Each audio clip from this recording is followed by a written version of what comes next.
Hi, I'm Patrick Prince. I'm here with Barry Lewis, and we're here to talk a little bit about All World and All State football, which comes out in the Tulsa World this weekend.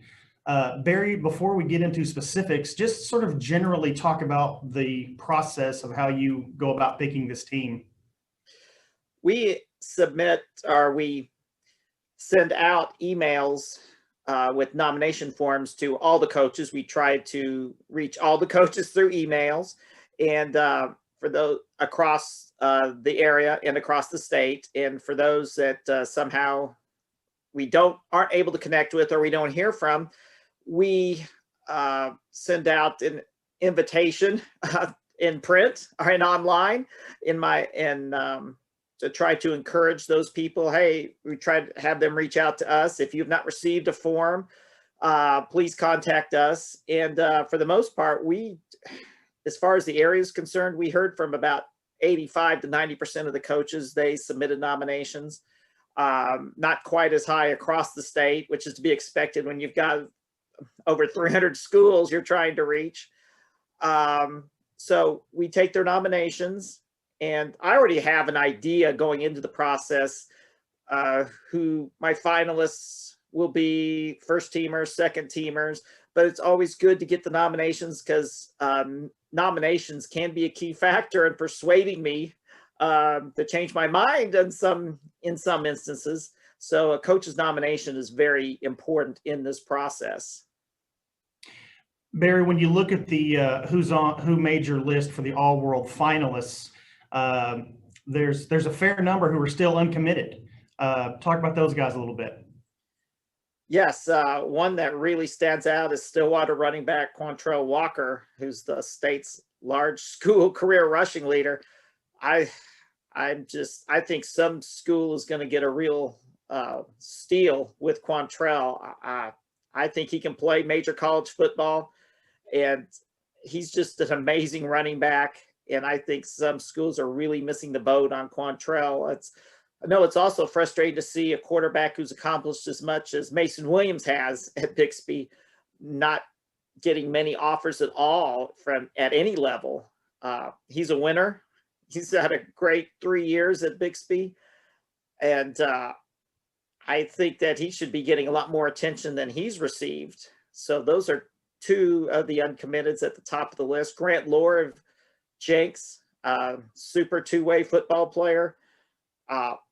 I'm surprised that he's not getting more attention. Jaden Patrick, his teammate, who's also all-world finalist. He could have been an all-world finalist on both sides of the ball.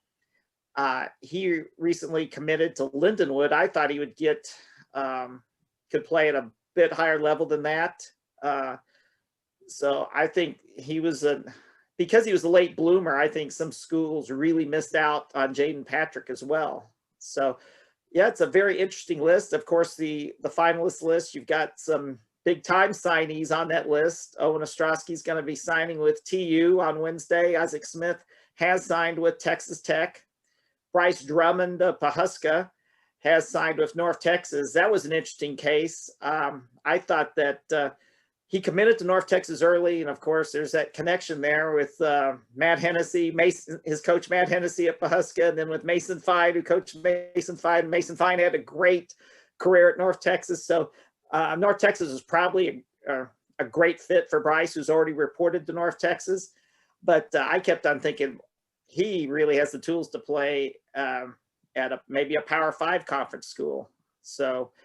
And then Braylon Presley's uncommitted, but he's only a junior, and he's getting a lot of really good offers now. He's probably ahead in the offer department at this point in his high school career than his brother Brennan was, who eventually signed with OSU and had such a great bowl game.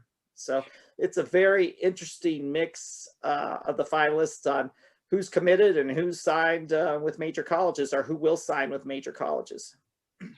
So you mentioned Braylon Presley. Do you think that because Brendan's recruiting was so slow to get going, that there's a sense maybe from college coaches that they're not going to make the same mistake with his brother, and or is he just creating his own buzz, and that would have happened with Braylon anyway?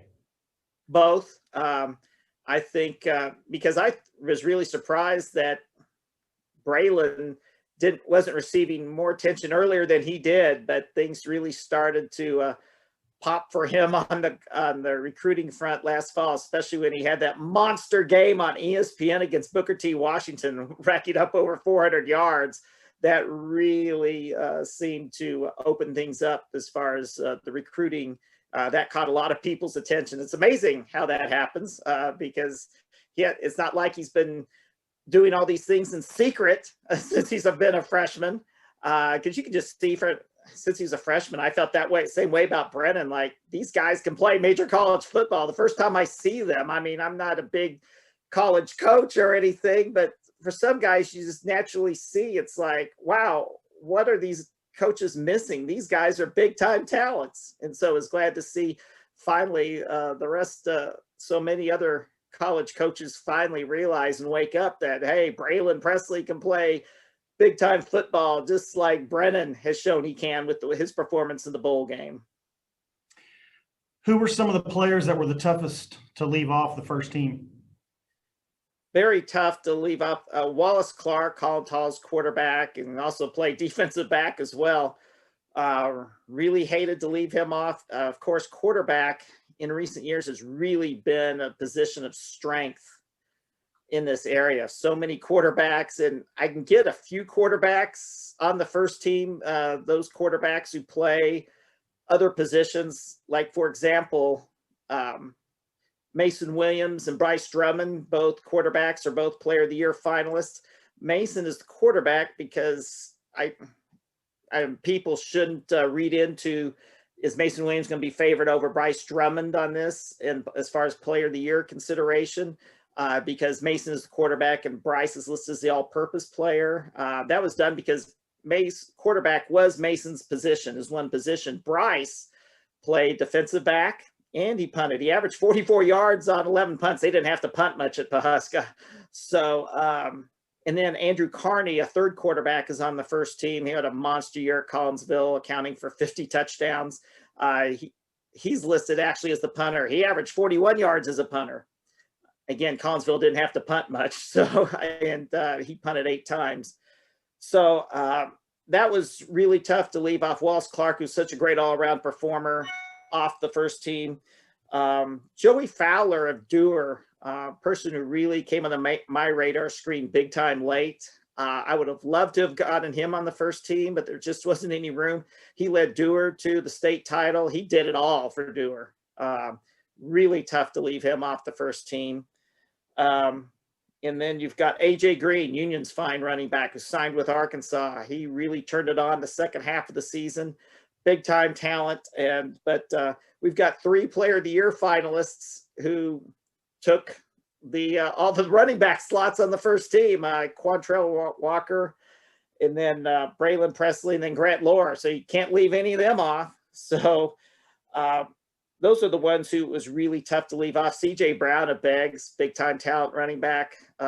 He easily could have been a first teamer in many years. And there are several others, but we'll leave it at that for now.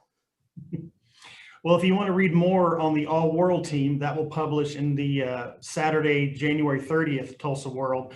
And then the next day, Sunday, January 31st, will be the all-state team. The all-world winners will be announced at our all-world event on June 29th.